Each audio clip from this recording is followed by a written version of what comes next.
Hello, magandang hapon sa lahat. Dito kami ngayon sa Lakatan Farm namin doing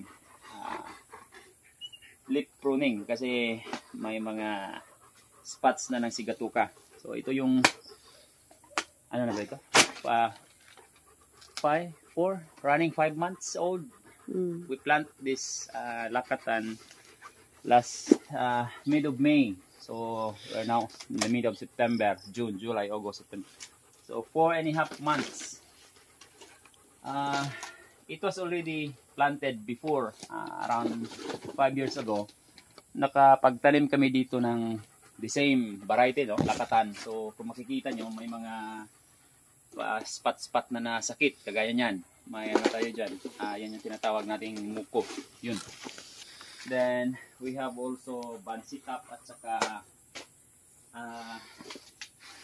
yung fusarium wilt, yung tinatawag nilang Panama disease.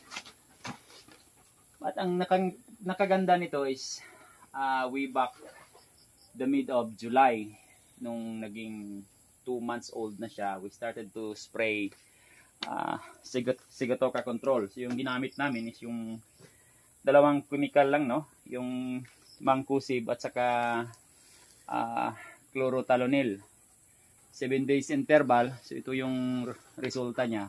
Talaga maganda. Mostly we have 11 to 12 fully functional leaves. So almost the same na sa Cavendish banana, at during shooting you need at least 12 functional leaves. So ito, kung ma-maintain namin yung spray with favorable weather condition, papabor yung weather during spray, hindi siya maulan, mami-maintain natin itong ganitong klaseng dahon. So expected yung Lakatan will bear fruit at 7 to 8 months.